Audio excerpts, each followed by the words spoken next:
Selamat datang kembali di channel Kutukan Nusantara. Bersama saya, Mas Han. Hari ini, sebelum kita masuk ke seri kasus kriminal, tolong beri saya waktu 1 menit untuk pengumuman kecil ya. Channel Misteri Tak Tertebak kita ini sudah membuka fitur membership langganan. Ketika kalian bergabung menjadi member, kalian akan menjadi anggota VIP channel ini. Setiap kali kalian berinteraksi di channel, di sebelah avatar kalian akan muncul lencana lucu seperti ini. Sekaligus saat berkomentar di video, kita akan punya emoji-emoji yang sangat imut dengan ciri khas Mas Han.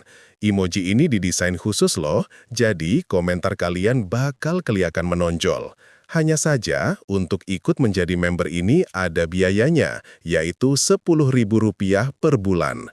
Tombol gabung ada di sebelah tombol subscribe, atau nanti linknya saya taruh di kolom deskripsi ya. Intinya, ini hanya fitur dari YouTube untuk memberikan dukungan tambahan kepada pembuat konten dari para penonton setia. Selain itu, tidak ada pengaruhnya sama sekali terhadap pengalaman kalian saat menonton video di channel saya. Jadi, bagi yang ingin mendukung, silahkan bergabung. Kalaupun tidak masalah sama sekali. Pengalaman menonton videonya tetap normal, semuanya sama rata ya teman-teman. Terima kasih banyak. Hari ini kita akan melanjutkan seri kasus kriminal dan membahas sebuah kasus yang terjadi di Indonesia. Ada sebuah film horor Indonesia yang rilis pada tahun 2022 bercerita tentang sebuah rumah angker. Film ini mengisahkan tentang sebuah keluarga yang tinggal di sebuah rumah besar peninggalan Belanda, dan tempat itu sepertinya terkena kutukan atau dihantui karena berbagai kejadian mistis dan mengerikan terus terjadi. Ceritanya bermula ketika seorang pria, kepala keluarga tersebut, dirasuki oleh kekuatan gelap dan dikendalikan hingga ia mengakhiri hidupnya sendiri. Ketika pria ini meninggal dengan cara yang tidak wajar dan tiba-tiba, istrinya pergi berkonsultasi ke seorang orang pintar atau paranormal yang sangat terkenal di daerah tersebut.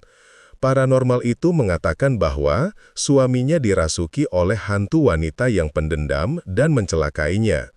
Ia juga memperingatkan bahwa hantu wanita ini akan terus mengikuti dan menghantui anggota keluarga dari garis keturunannya, terutama yang berjenis kelamin laki-laki. Oleh karena itu, anak laki-lakinya harus benar-benar menjauhi tempat-tempat berair seperti sungai, danau, atau kolam sampai ia melewati usia 15 tahun baru bisa dikatakan aman. Sang istri yang mendengar hal itu sangat ketakutan dan mematuhi semua petunjuk si paranormal. Ia melarang putranya mendekati sungai atau kolam, menempelkan rajah dan jimat penolak bala di seluruh penjuru rumah, dan sejak saat itu, ia juga memutuskan untuk menjadi vegetarian. Namun, entah bagaimana, tepat pada hari ulang tahun ke-15 anak laki-laki tersebut, ia ditemukan sudah tidak bernafas dan mengambang di sebuah sungai. Kutukan itu ternyata tidak bisa dihindari. Wanita ini pun kehilangan putra kesayangannya. 30 tahun kemudian, wanita ini sudah menjadi seorang wanita tua. Pada hari peringatan kematian suaminya, ia pergi berziarah ke makam bersama cucu perempuan dan anak perempuannya. Mulai dari situlah, kejadian-kejadian goib dan mengerikan terjadi secara berturut-turut di rumah tersebut, seolah-olah ada entitas yang bersikeras ingin mencabut nyawa orang-orang di keluarga itu. Di akhir film, berbagai rahasia akhirnya terungkap setelah kita melewati perjalanan yang penuh ketegangan. Plot twist di akhirnya akan membuat kita benar-benar terkejut. Karena film ini punya banyak plot twist, saya tidak bisa menceritakannya lebih banyak, karena pasti ada di antara kalian pencinta horor yang akan langsung mencari filmnya setelah mendengar ini. Kalau saya ceritakan sekarang, nanti jadi tidak seru. Film ini, teman-teman, didasarkan pada latar belakang sebuah rumah besar yang benar-benar ada dan dikenal sebagai salah satu tempat paling berhantu di Indonesia. Tepatnya, ini adalah rumah peninggalan keluarga Suryanto yang terletak di sebuah kawasan terbengkalai terkenal di Lawang, Malang, Jawa Timur. Rumah besar ini dibangun pada tahun 1929 oleh Raden Suryanto, seorang tuan tanah dan pengusaha pribumi yang sangat kaya raya di era Hindia Belanda. Kemudian, pada awal 1950-an, entah karena alasan apa, anggota keluarga Suryanto yang tinggal di sana satu persatu pergi meninggalkannya. Sejak saat itu, rumah ini terbengkalai. Bagian dalamnya runtuh, bagian luarnya ditumbuhi tanaman rambat. Melihatnya saja sudah memberikan sensasi aneh, auranya sangat mistis dan mencekam. Banyak legenda urban yang beredar tentang rumah ini.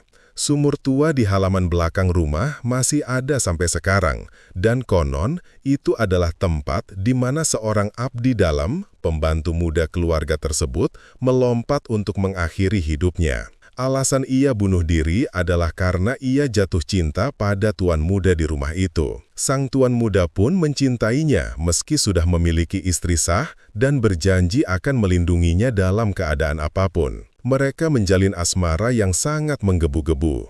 Namun, beberapa waktu kemudian, istri sah dari tuan muda mempergoki perselingkuhan ini dan menyiksa pembantu tersebut dengan sangat kejam. Si tuan muda bukan hanya tidak membelanya, tapi malah menyalahkan si pembantu dengan tuduhan telah merayunya. Mendengar kata-kata itu, si pembantu yang terlalu sakit hati akhirnya melompat ke dalam sumur. Sejak saat itu, keluarga Suryanto seolah-olah terkena kutukan, melakukan bisnis apapun gagal, semuanya hancur. Anak cucu di rumah itu mengatakan bahwa setiap malam mereka sering mendengar suara tangisan dan jeritan dari arah halaman belakang tepat di lokasi sumur tersebut. Ada yang sampai tidak tahan mendengar suara-suara itu hingga menjadi gila. Dan mungkin karena alasan itulah, seluruh anggota keluarga Suryanto pergi dari rumah itu untuk pindah ke tempat lain, entah kemana. Setelah itu, ada cerita lain lagi. Sejak rumah ini terbengkalai, pada masa penjajahan sekitar tahun 1940-an, ada sekelompok tentara Jepang yang mendirikan markas di rumah kosong milik keluarga Suryanto ini. Namun, malamnya mereka bermarkas di sana, keesokan paginya entah kenapa seluruh tentara Jepang di sana ditemukan tewas. Di dinding rumah masih banyak terdapat lubang peluru. Ada yang beranggapan bahwa arwah si pembantu yang membuat para tentara Jepang itu berhalusinasi dan akhirnya saling tembak satu sama lain. Ia ingin melindungi rumah dari orang yang pernah sangat ia cintai. Rumah terbengkalai ini benar-benar ada, sedangkan legenda hantunya memang tidak bisa dipastikan kebenarannya. Namun, saat ini tempat itu sudah dibuka agar penduduk dan wisatawan bisa berkunjung. Warga setempat selalu berpesan kepada pengunjung bahwa kalau mau datang, sebaiknya siang hari saja. Dan setelah selesai berkunjung, disarankan mampir ke masjid atau musola terdekat untuk berdoa dan membersihkan diri sebelum melakukan hal lain. Entah cerita hantu di rumah ini benar atau tidak, namun sebuah warung kopi yang terletak persis di sebelah rumah ini dan memakai nama Warung Kopi Rumah Angker malah laris manis. Pengunjung yang datang minum kopi dan makan camilan di sini lumayan ramai. Intinya, siapa menghantui siapa tidak ada yang tahu. Tapi kalau bisa dijadikan peluang bisnis, ya jalan terus saja. Warung ini tidak takut dihantui, mereka cuma takut tidak punya pelanggan. Oke. Itu sekilas tentang rumah hantu yang terkenal. Sekarang kita akan masuk ke rincian kasus pembunuhan yang terjadi 21 tahun yang lalu, yang juga terjadi di Indonesia. Dan jika ini adalah pertama kalinya kalian mampir ke channel Misteri Tak Tertebak, jangan lupa tekan tombol like dan subscribe untuk mendukung channel ini ya. Mari kita mulai. Pada tanggal 13 Agustus tahun 2003, Kania Saraswati, seorang siswi SMA yang bersekolah di Sidoarjo, Jawa Timur, sedang menunggu ibunya untuk membawakan sarapan dan mengantarnya ke sekolah. Kania bersama kakak perempuannya, belakangan ini memang sering menginap di rumah kakek dan nenek dari pihak ibu, lalu berangkat sekolah dari sana. Tapi setiap pagi, ibunya selalu datang membawakan sarapan dan mengantarnya. Hari ini seharusnya juga begitu, tapi Kania menunggu dan ibunya tak kunjung datang. Ditelepon ke rumah pun tidak ada yang mengangkat. Menunggu sampai jam 9 pagi setelah berkali-kali menelpon bersama neneknya dan tetap tidak ada jawaban, nenek dan Kania akhirnya memutuskan untuk pulang ke rumah mereka untuk mengecek. Namun, mereka sama sekali tidak tahu bahwa hal paling mengerikan dan memilukan telah terjadi pada keluarga mereka. Keluarga Kania terdiri dari 5 orang. Ayahnya bernama Kusuma Wijaya, 37 tahun, yang sedang berbisnis di Singapura. Ibunya bernama Ratna Megawati, 35 tahun. Kania juga memiliki seorang kakak perempuan dan seorang adik laki-laki berusia 6 tahun bernama Bima. Rumah mereka berupa ruko, rumah toko, 4 lantai. Lantai 1 disewakan kepada orang untuk berjualan sayur mayur. Lantai 2 dan 3 sebelumnya digunakan oleh suami istri ini untuk membuka warung internet, warnet, bernama Cyberraya. Sedangkan lantai 4 digunakan sebagai tempat tinggal keluarga. Beberapa tahun yang lalu, sang suami, Kusuma Wijaya, bersama beberapa temannya pergi ke Singapura dan membuka jaringan kafe di sana. Bisnisnya berjalan sangat lancar, tapi akibatnya ia jadi jarang pulang. Sang istri, Ratna Megawati, karena alasan itu, sering menitipkan Kania dan putri sulungnya di rumah kakek neneknya agar diurus, sementara ia dan si bungsu Bima sering bolak-balik ke Singapura untuk mengunjungi dan membantu suaminya. Karena harus bolak-balik antara Indonesia dan Singapura, Ratna tidak bisa lagi mengurus operasional warnet di rumahnya secara maksimal, sehingga akhirnya warnet tersebut ditutup. Kembali ke masa kini, ketika Kania bersama neneknya naik lewat tangga samping khusus untuk menuju lantai 4 tempat tinggal mereka, mereka mendapati pintu masuk lantai 4 terkunci. Di rak sepatu di luar pintu, ada 2 pasang sepatu yang hilang, 1 ukuran besar dan 1 kecil. Yang besar adalah milik Ratna, ibunya, dan yang kecil milik Bima, adiknya yang berumur 6 tahun. Awalnya, nenek dan Kania mengira ibu dan anak itu sedang keluar rumah. Tapi semakin dipikir, semakin terasa ada yang tidak wajar. Sebab rutinitas biasanya adalah ibunya menjemput Kania ke sekolah. Karena berangkat dengan terburu-buru, nenek dan cucu ini tidak membawa kunci rumah. Kalau harus pulang lagi untuk mengambil kunci, rasanya terlalu jauh. Jadi, sang nenek menyuruh Kania turun ke lantai 1 untuk meminta tolong pedagang sayur di bawah memanggilkan tukang kunci. Sekitar pukul 10 pagi, tukang kunci tiba dan berhasil membuka pintu tersebut. Nenek, Kania, pedagang sayur, dan tukang kunci masuk ke dalam rumah. Suasana di dalam rumah sangat sunyi, sunyi yang aneh. Kania memanggil ibunya dengan suara keras, tapi tidak ada jawaban. Mereka perlahan berjalan ke ruang tamu, masuk ke kamar tidur, dan terakhir ke kamar mandi. Ketika pintu kamar mandi dibuka, pemandangan yang terlihat sangat mengerikan. Seorang wanita terendam di dalam bathtub yang penuh air. Orang itu adalah ibunya Kania, Ibu Ratna Megawati. Tanpa berpikir panjang, si bapak pedagang sayur langsung berlari menarik tubuh Ratna. Tukang kunci segera berlari turun ke bawah, menelepon ambulans dan memanggil tetangga sekitar untuk membantu. Saat itu, mungkin di pikiran mereka Ratna hanya pingsan atau tenggelam dan masih bisa diselamatkan. Tapi harapan itu langsung sirna saat tubuhnya diangkat, karena mereka melihat kedua tangan Ibu Ratna terikat ke belakang. Melihat pemandangan ini, sang nenek tidak kuat menahan syok yang luar biasa dan langsung jatuh pingsan. Petugas medis tak lama kemudian tiba, tapi yang bisa mereka lakukan hanya menyadarkan sang nenek lalu menelepon pihak kepolisian. Untuk wanita yang ada di bathtub, Ibu Ratna, meskipun tim medis datang lebih awal, mereka tidak akan bisa berbuat apa-apa, karena saat itu ia sudah benar-benar kehilangan tanda-tanda kehidupan. Tiba-tiba, Kania berteriak histeris, "Di mana adikku?" Semua orang yang ada di sana langsung panik mencari ke seluruh penjuru rumah, tetapi tidak menemukannya. Sampai akhirnya mereka membuka pintu lemari pakaian di kamar tidur. Di tiang gantungan baju, anak laki-laki Ibu Ratna yang berusia 6 tahun tergantung dengan seutas handuk yang melilit lehernya dan sudah tidak bernapas. Sangat jelas, ibu dan anak ini telah dibunuh dengan sangat kejam. Ketika polisi tiba, mereka langsung menyadari bahwa ini akan menjadi kasus yang sangat sulit. Pasalnya, jumlah orang yang berada di TKP saat itu terlalu banyak.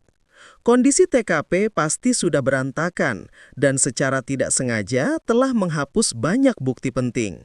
Sulit juga untuk menyalahkan para tetangga. Mereka murni hanya ingin menolong dan sama sekali tidak mengerti prosedur menjaga keaslian tempat kejadian perkara, TKP.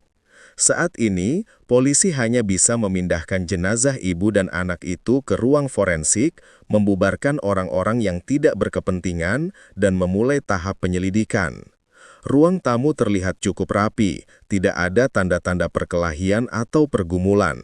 2 pasang sepatu, satu besar, satu kecil, milik para korban ternyata ada di dalam ruang tamu. Namun menurut Kania, semua alas kaki keluarga selalu diletakkan di rak sepatu di luar pintu. Tidak ada seorang pun di keluarga yang memakai sepatu atau sandal di dalam rumah. Lalu mengapa 2 pasang sepatu ini ada di dalam? Polisi menduga pelaku sengaja membawanya masuk untuk menciptakan ilusi bahwa penghuni rumah sedang pergi keluar. Tujuannya mungkin untuk menunda waktu penemuan mayat. Di atas rak sepatu, polisi menemukan sebuah obeng pipih dengan gagang hitam. Dapat dipastikan itu bukan milik keluarga ini.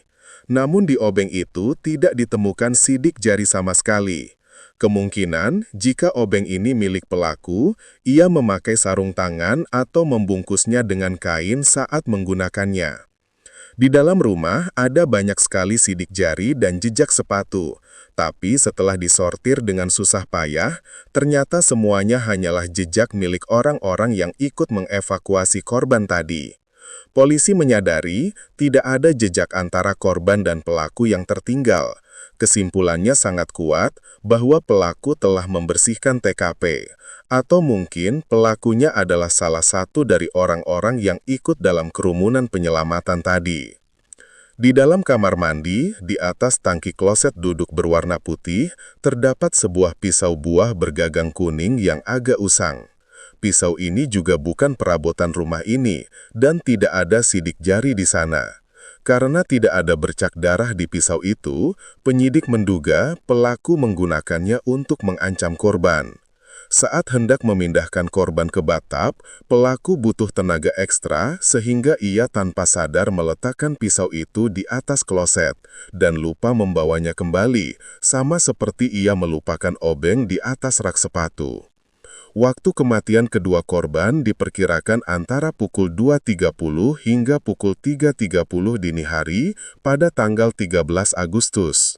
Korban Ratna Megawati, meskipun terendam dalam air, rongga sinus venoidnya tidak banyak menumpuk cairan. Buat kalian yang mungkin belum tahu, sinus venoid ini adalah rongga udara di dasar tengkorak manusia, bentuknya mirip kupu-kupu yang berfungsi mengalirkan udara dan lendir. Rongga ini tidak berisi air, dan di rongga pleura atau paru-paru juga tidak ada penumpukan air. Ini menyimpulkan bahwa Ratna sudah meninggal sebelum dimasukkan ke dalam air. Ada luka robek kecil di bibir atas bagian dalam, menunjukkan bahwa mulut dan hidungnya sempat dibekap secara paksa. Dari sini disimpulkan bahwa Ratna pertama-tama dibekap hingga kehabisan napas dan pingsan. Lalu pukulan mematikannya adalah tekanan langsung pada leher yang menyebabkan asfiksia, gagal napas mekanis hingga meninggal dunia. Tindakan pelaku merendamnya ke dalam bathtub kemungkinan besar untuk memastikan Ratna benar-benar tidak bernyawa lagi, memastikan kematiannya, atau mungkin ia ingin menggunakan air untuk mencuci dan menghilangkan jejak yang menempel di tubuh korban. Bagian bawah tubuh Ratna terdapat luka robek, lecet, dan memar yang relatif baru. Ini menunjukkan indikasi kekerasan seksual. Namun, jika ia diperkosa atau berhubungan seksual sebelum tewas, atau bahkan jika diperkosa, biasanya akan ada cairan reproduksi. Setelah autopsi, dokter forensik tidak menemukan cairan pelumas wanita dan juga tidak menemukan cairan sperma di dalam vaginanya. Sekalipun mayat direndam dalam air, zat-zat ini tidak akan hilang sepenuhnya jika ada di dalam. Namun, di sebuah selimut yang tergulung di atas kasur, mereka menemukan selimut itu tergulung bersama pembalut wanita yang bernoda darah. Ini berarti korban sedang dalam masa menstruasi, datang bulan. Mereka juga menemukan bercak yang sangat kecil pada selimut tersebut. Saat diuji lab, bercak itu adalah air mani, sperma. Skenario yang disimpulkan adalah pelaku awalnya berniat memperkosa Ratna, namun saat menyadari korban sedang menstruasi, ia mungkin merasa jijik sehingga hanya meraba-raba dan kemudian melakukan masturbasi. Ini berarti pelaku tetap melecehkan tubuh Ratna setelah ia tak bernyawa, tapi bukan persetubuhan langsung. Saat memeriksa harta benda, perhiasan berlian yang sangat mahal masih ada di tubuh korban. Tapi 4 hari sebelumnya, sebelum kembali ke Singapura, suami korban telah memberinya uang tunai sebesar 25 juta rupiah untuk mengganti gorden dan membeli beberapa barang keperluan. Saat itu, gorden belum diganti, tapi uang 25 juta rupiah itu hilang. Kenapa pelaku hanya mengambil uang tunai dan tidak mengambil perhiasan? Ada 2 kemungkinan. Pertama, ini adalah kasus balas dendam, tetapi pelaku ingin membuat skenario perampokan palsu untuk mengecoh polisi. Kedua, ini memang perampokan, dan si pelaku adalah maling profesional. Ia tahu perhiasan berlian sulit dijual dan mudah dilacak, jadi ia hanya mengambil uang tunai. Terkait anak laki-laki Ratna, penyebab kematiannya dipastikan juga karena asfiksia mekanik, tercekik. Mengapa pelaku begitu kejam terhadap seorang anak kecil? Kemungkinan besar pelaku adalah orang yang dikenal. Ia takut wajahnya dikenali oleh si anak sehingga memutuskan untuk membungkamnya selamanya demi menghilangkan saksi.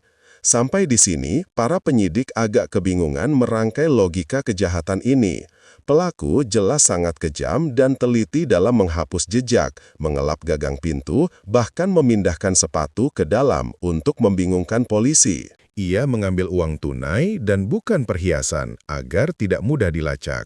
Sangat teliti, tapi mengapa ia lupa mengambil obengnya, meninggalkan pisau di atas kloset, dan bahkan meninggalkan jejak sperma di selimut? Ini adalah 2 sisi ekstrim yang sangat bertolak belakang antara sangat hati-hati dan sangat ceroboh. Hal ini membuat polisi sampai mempertimbangkan skenario. Apakah ada seseorang yang melakukan pembunuhan dan bermaksud menjebak pria lain dengan mengumpulkan sperma pria tersebut dan sengaja meninggalkannya di TKP? Meskipun probabilitasnya kecil, itu bisa saja terjadi. Jika skenario ini benar, pelakunya bahkan tidak harus laki-laki, bisa saja seorang wanita dengan rencana yang sangat rumit. Meskipun motif belum bisa dipastikan, cara pelaku menghabisi nyawa ibu dan anak ini menunjukkan bahwa ia sangat berdarah dingin dan kejam. Seolah ia harus mencabut nyawa mereka berdua, layaknya menyimpan dendam kesumat yang dalam. Tentu saja saat itu belum ada yang bisa menarik kesimpulan pasti. Semuanya harus diselidiki sesuai prosedur. Saat ini, polisi harus membuka penyelidikan pada jaringan hubungan keluarga ini. Tersangka bisa saja bersembunyi di antara kenalan-kenalan mereka, termasuk para tetangga yang datang membantu di TKP. Menurut keterangan sang suami, mereka tidak punya musuh besar, tapi relasi kenalan mereka sangat banyak. Teman biasa, teman bisnis, dan jangan lupa, mereka pernah membuka warnet di lantai 2 dan 3 selama bertahun-tahun. Mantan karyawannya banyak, pelanggan tetapnya juga sangat banyak dari berbagai usia dan latar belakang. Polisi meminta sang suami untuk mengingat sebanyak mungkin kenalan mereka secara spesifik untuk membantu penyelidikan. Dalam beberapa waktu, polisi memeriksa ratusan kenalan keluarga korban, baik pria maupun wanita. Bahkan orang-orang yang sedang ditahan di penjara atas kasus lain, asalkan pernah punya hubungan dengan keluarga korban, tetap diinterogasi. Jumlahnya mencapai hampir 1.000 orang. Dalam setengah bulan berikutnya, mereka mengambil lebih dari 500 sampel DNA untuk dicocokkan dengan DNA pelaku yang tertinggal. Namun, masalah DNA ini menemui kendala besar pada teknologi masa itu. Tahun 2003, teknologi tes DNA di Indonesia belum secanggih sekarang. Di pisau yang ditinggalkan pelaku, ditemukan serpihan kulit yang sangat kecil, dan di baju yang digunakan untuk mengikat Ratna, serta di handuk yang menjerat anaknya, ada jejak DNA pelaku. Sayangnya, sampelnya terlalu kecil untuk dianalisis dengan teknologi saat itu. Dalam setengah bulan berikutnya, mereka mengambil lebih dari 500 sampel DNA untuk dicocokkan dengan DNA pelaku yang tertinggal. Namun, masalah DNA ini menemui kendala besar pada teknologi masa itu. Tahun 2003, teknologi tes DNA di Indonesia belum secanggih sekarang. Di pisau yang ditinggalkan pelaku, ditemukan serpihan kulit yang sangat kecil, dan di baju yang digunakan untuk mengikat Ratna, serta di handuk yang menjerat anaknya, ada jejak DNA pelaku. Sayangnya, sampelnya terlalu kecil untuk dianalisis dengan teknologi saat itu. Mereka hanya bisa mengandalkan bercak air mani di selimut, namun jumlahnya juga terlalu sedikit dan sudah meresap ke dalam kain. Terlebih lagi, sampel itu bercampur dengan DNA Ratna dan suaminya, membuat proses ekstraksi sangat sulit. Seperti yang kalian tahu, manusia memiliki kesamaan gen sebesar 99,9%. Perbedaan 0,1% itulah yang menentukan identitas seseorang. Sel manusia berisi 23 pasang kromosom, 22 pasang autosom, dan 1 kromosom seks, XX untuk wanita, XY untuk pria. Menggunakan teknologi di lab forensik saat itu, mereka hanya mampu membandingkan maksimal 12 lokus atau pasang kromosom dari sampel yang ada. Dengan perbandingan sesedikit itu, bisa jadi ada beberapa orang yang kebetulan memiliki kecocokan meskipun mereka bukan pelakunya. Sementara itu, berdasarkan hukum yang berlaku di peradilan Indonesia, bukti DNA baru bisa dianggap sah di pengadilan jika minimal ada 16 pasang lokus yang cocok secara identik. Karena ahli forensik hanya bisa mengidentifikasi 12 pasang, hasilnya hanya bisa dijadikan referensi kepolisian, bukan sebagai alat bukti sah di meja hijau. Jadi, meski menghabiskan banyak waktu dan tenaga, akurasi untuk menemukan tersangka sangatlah rapuh. Dalam proses interogasi ribuan kenalan keluarga ini, ada satu orang yang tidak bisa dihubungi polisi, yaitu seorang pemuda berusia 26 tahun bernama Lukman Hakim. Dulu, ketika warnet lantai 2 dan 3 masih beroperasi, Lukman adalah salah satu operator, penjaga warnet. Ia cukup cekatan dan bisa diandalkan. Lukman juga sangat jago bermain game online. Kebetulan, game yang sedang populer saat itu, katakanlah Ragnarok Online, adalah game yang juga sangat digemari oleh Ratna Megawati. Jadi, Lukman selain menjaga warnet, juga dipekerjakan sebagai joki game untuk Ratna. Saya perlu menjelaskan sedikit tentang joki game ini, karena anak muda mungkin paham, tapi penonton yang lebih senior mungkin asing dengan istilah ini. Ketika internet mulai berkembang di Indonesia, muncul berbagai game online RPG. Pemain harus memainkan dan menaikkan level karakter mereka agar semakin kuat. Sama seperti Ragnarok Online yang booming sekitar tahun 2003. Pemain membuat karakter dengan berbagai job dan harus bermain setiap hari untuk berburu monster, grinding agar levelnya naik. Karena ini game online, semakin sering online dan top up, karakternya makin kuat. Ada orang yang suka main tapi tidak punya waktu luang, jadi mereka menyewa orang lain untuk memainkannya. Karakternya dibiarkan online terus oleh si joki supaya cepat kuat, dan saat si pemilik sedang senggang, ia tinggal memakainya untuk ikut war antar guild atau perkumpulan. Selain itu, item-item langka yang didapatkan di dalam game bisa dijual dengan uang sungguhan. Ini disebut farming. Misalnya di masa itu, sebuah kartu langka seperti Ghost Ring Card di Ragnarok, harganya bisa setara dengan motor baru di dunia nyata. Dalam kasus ini, korban Ratna Megawati membayar Lukman Hakim untuk menjadi joki karakter gamenya. Setahun terakhir, meski warnet sudah tutup, Ratna tetap mempekerjakan Lukman. Ia bahkan memberikan sebuah komputer untuk ditaruh di kosan Lukman agar ia bisa terus menjadi joki. Setiap bulan, Ratna membayar Lukman gaji sebesar Rp1.500.000. Karena hubungan antara Lukman dan keluarga Ratna cukup dekat, ia tentu masuk dalam daftar orang yang harus diselidiki. Namun, saat polisi mendatangi kosannya, Lukman sudah tidak ada di sana. Ini sangat mencurigakan. Terlebih lagi, berdasarkan catatan kepolisian, sebelum bekerja di warnet, Lukman pernah ditangkap karena kasus pencurian dan memiliki catatan kriminal.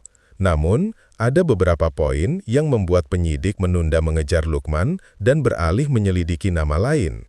Poin utamanya adalah, Lukman tidak langsung menghilang saat mayat ditemukan. Penemuan mayat adalah tanggal 13 Agustus, tapi ibu kos mengatakan bahwa pada waktu itu, Lukman masih beraktivitas normal dan tidak pergi kemana-mana. Baru pada awal September, Lukman ketahuan mencuri di sebuah minimarket di Gresik. Terekam CCTV dan polisi Gresik sedang memburunya. Besar kemungkinan Lukman kabur karena takut ditangkap polisi Gresik atas kasus pencurian minimarket, bukan karena kasus pembunuhan di Sidoarjo ini. Lebih lanjut, jika Lukman adalah pelaku pembunuhan yang membawa kabur uang 25 juta rupiah, logika penyidik mengatakan uang sebesar itu cukup banyak di tahun 2003, masa dalam waktu kurang dari sebulan, ia sudah kehabisan uang dan harus kembali mencuri di minimarket.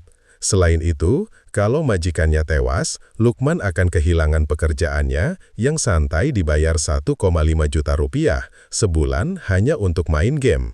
Dari logika itu, ditambah polisi Gresik masih memburu Lukman atas kasus pencurian, polisi Sidoarjo mengesampingkan Lukman sementara dan lanjut menyelidiki orang lain. Jumlah orang yang harus diperiksa masih sangat banyak. Setelah beberapa waktu berlalu, penyidik masih belum menemukan siapa pelakunya. Publik mulai gelisah dan media massa rutin memblow up perkembangan kasus ini. Lama-kelamaan, media mulai menyudutkan pihak kepolisian dan menganggap mereka tidak becus. Bahkan, rumor-rumor mistis mulai digoreng. Sebuah media memotret makam ibu dan anak itu, lalu memberitakan bahwa tidak ada rumput yang tumbuh di atas kuburan mereka. Menurut kepercayaan masyarakat lokal, jika makam tanahnya kering, merah, dan tidak ditumbuhi rumput, artinya orang yang dikuburkan mati secara tidak wajar dan arwahnya belum tenang. Selama polisi belum menemukan pelakunya, dua jenazah ini akan terus menjadi arwah penasaran. Berita semacam ini memicu simpati sekaligus kemarahan publik terhadap kinerja polisi. Bicara soal rumput yang tidak tumbuh di atas makam, sejak zaman dahulu ada kepercayaan. Makam yang melintang keturunannya akan sedikit,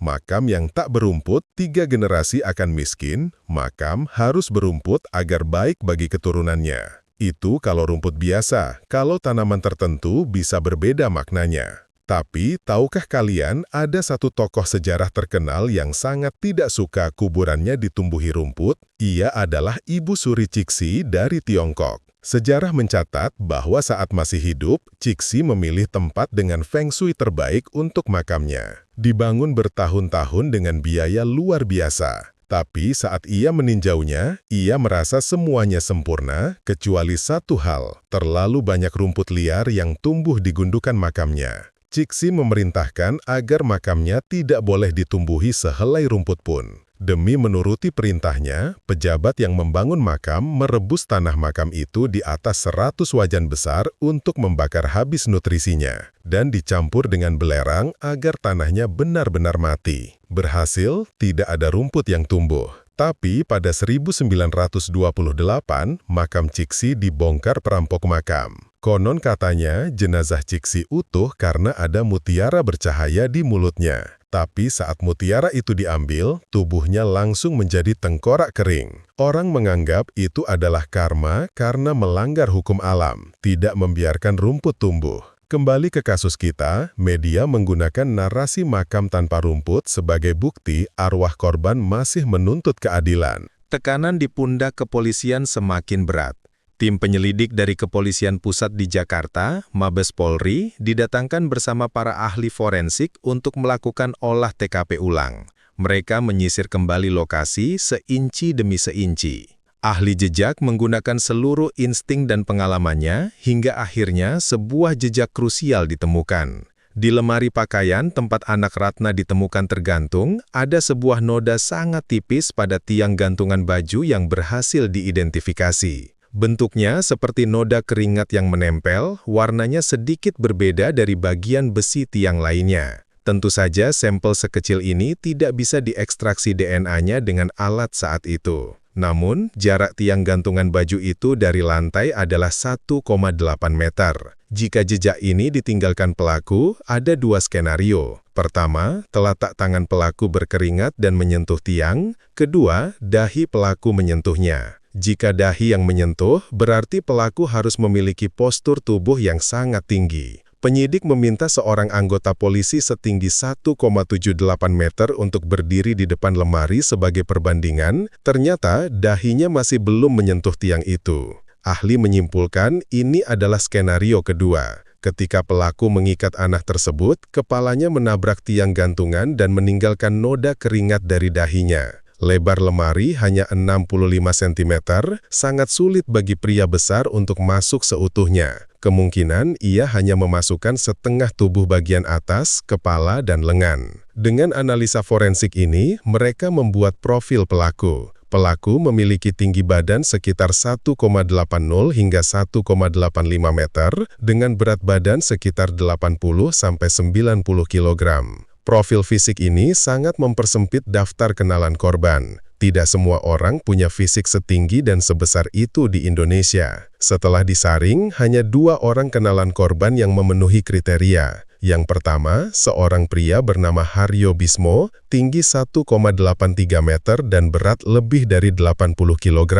Pekerjaannya adalah nelayan kapal ikan. Dulu, ia pernah patungan modal bisnis dengan suami korban, tapi kemudian mundur. Saat diinterogasi, Haryo memiliki alibi yang kuat. Pada malam kejadian, ia sedang berada di laut lepas mencari ikan bersama kru lainnya. Alibinya diverifikasi dan ia dicoret dari daftar. Berarti hanya tersisa 1 orang, tingginya 1,84 meter dan berat badannya hampir 90 kg.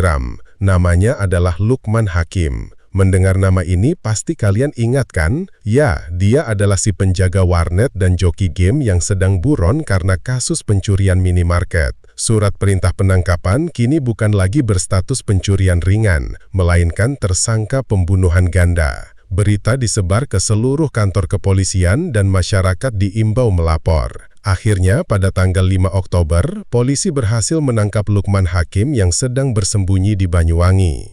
Tapi proses interogasi tidak berjalan mulus. Lukman bersikap sangat tenang. Ia membantah keras terlibat dalam pembunuhan Ratna Megawati dan anaknya. Ia bilang keluarga itu sangat baik padanya. Tidak ada alasan ia melakukan itu. Ia mengaku kabur hanya karena ketahuan mencuri di minimarket Gresik dan takut dipenjara. Ia siap dihukum untuk kasus minimarket itu, tapi bukan kasus pembunuhan. Polisi mengambil sampel air liur Lukman untuk diuji DNA. Namun, karena teknologi 12 lokus tadi tidak cukup untuk memenuhi syarat minimum 16 lokus di Pengadilan Hukum Indonesia, hasilnya menjadi mentah. Lukman kemungkinan besar membaca koran selama masa pelariannya, sehingga ia tahu polisi kesulitan menemukan bukti forensik kuat. Itulah mengapa ia sangat percaya diri tidak akan bisa divonis bersalah. Penyidik merasa sangat gemas dan seperti terbakar emosi. Pembunuhnya jelas ada di depan mata, tapi hukum butuh bukti solid. Haruskah mereka membiarkan penjahat ini bebas tertawa?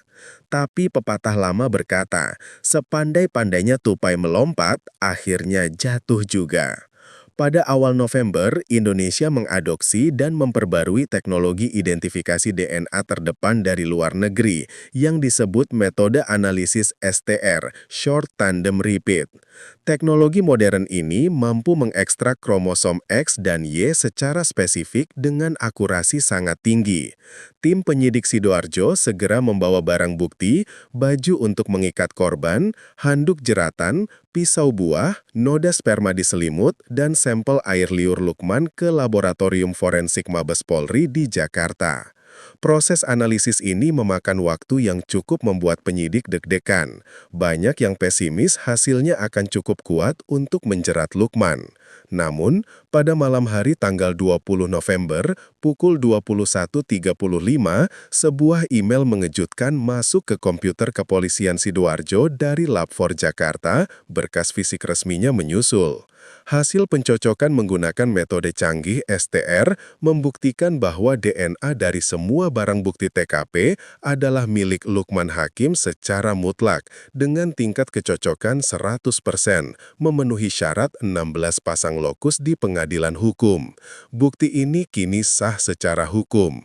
Keesokan paginya, tanggal 21 November pukul 6 pagi, tim penyidik mendatangi sel tahanan tempat Lukman ditahan untuk interogasi terakhir, membawa bukti kuat tersebut.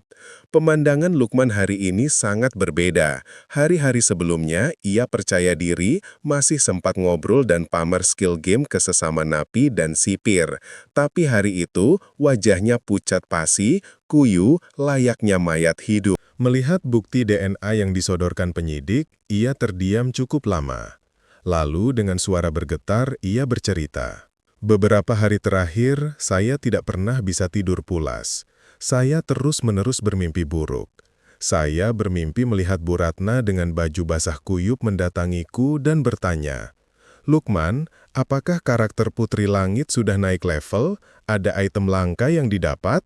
Lalu anak laki-lakinya muncul dengan mata melotot keluar, leher terlilit handuk, berlari ke arahku memanggil, "Om Lukman, ayo main sama Bima, Om Lukman." Meski ia tahu itu mimpi, kengeriannya menghancurkan mentalnya. Polisi yang mendengar itu merinding. Mereka menyadari satu hal.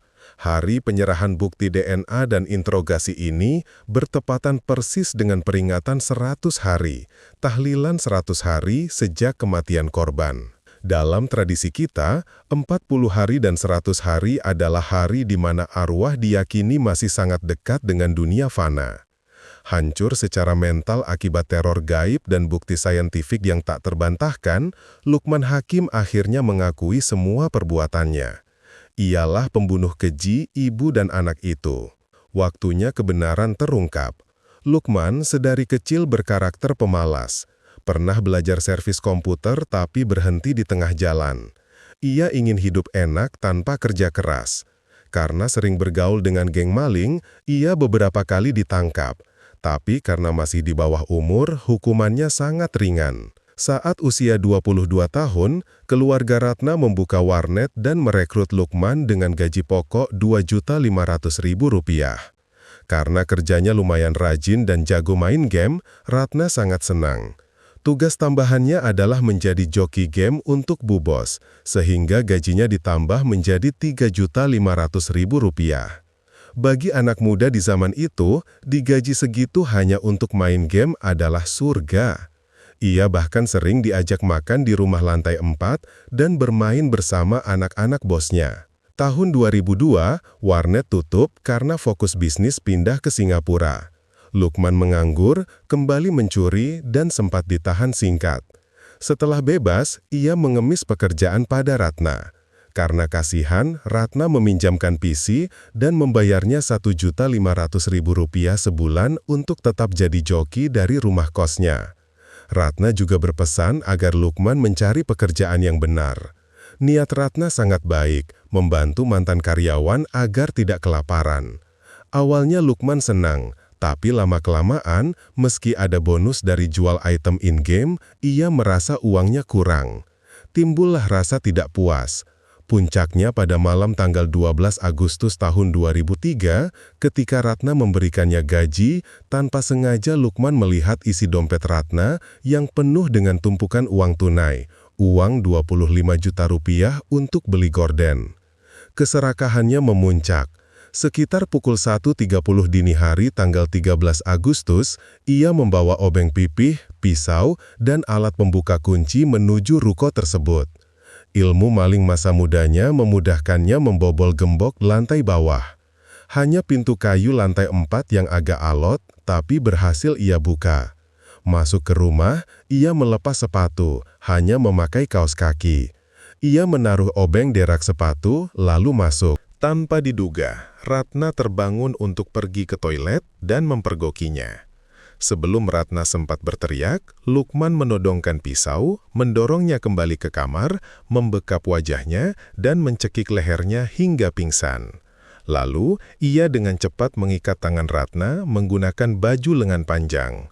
Saat itulah, anak laki-laki Ratna terbangun di kasur sebelahnya. Karena kaget dan takut dikenali, Lukman langsung menyumpal mulut anak itu dan mengikatnya. Setelah situasi dirasa aman, ia mengambil dompet dan menguras seluruh uang tunai 25 juta rupiah, mengabaikan barang lainnya. Tak disangka, Ratna siuman dan berteriak.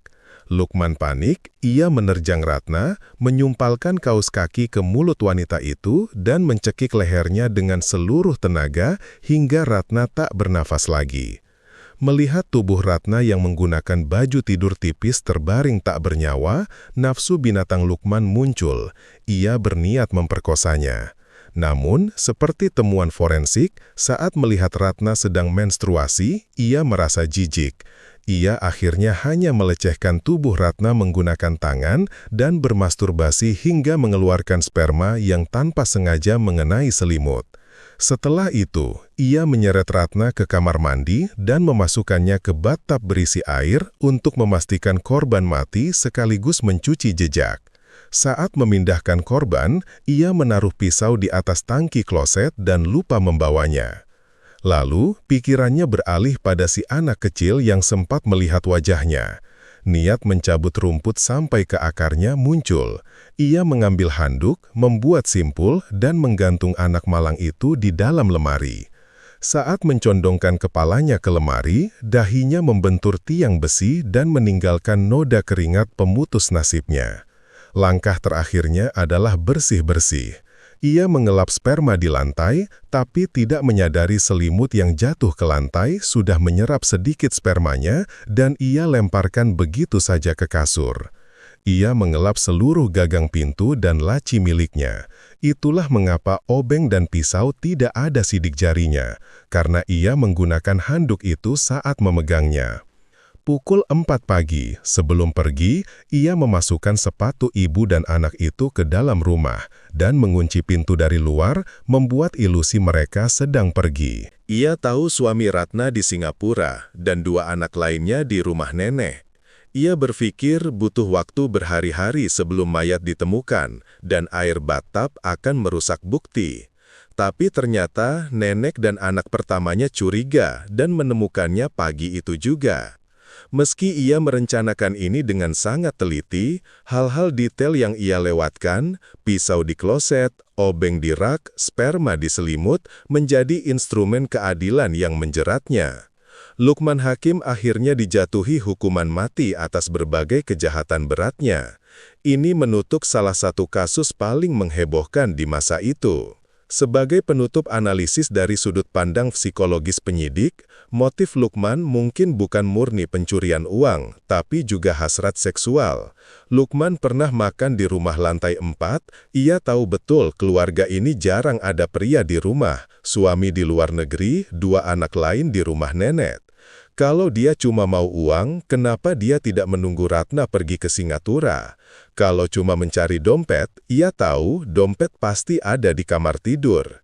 Ditambah bekas kekerasan pada tubuh korban sangat brutal, penyidik yakin ada niat sakit dan gelap di benak Lukman selain merampok. Sayangnya, penyidik tidak bisa membuktikannya secara formal karena tidak ada pemerkosaan langsung. Lukman saat ditanya soal ini hanya diam tanpa menyangkal.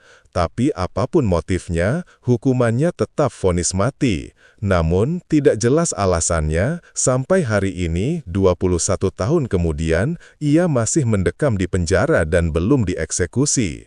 Ada yang bilang sistem hukum lambat, tapi ada juga yang berpendapat, membiarkannya membusuk di penjara dengan teror gaib dan ketakutan kapan ia akan dieksekusi adalah hukuman yang jauh lebih mengerikan baginya. Kasus hari ini cukup panjang, saya tidak akan beropini lebih jauh, hanya berharap kita semua bisa meningkatkan kewaspadaan untuk melindungi diri sendiri. Di luar sana banyak orang jahat yang mengintai. Salah satu cara melindungi diri adalah menjaga kerahasiaan informasi pribadi dan keluarga. Jangan biarkan sembarang orang tahu detail isi rumah, kebiasaan, jam berapa rumah kosong, atau sekolah anak di mana.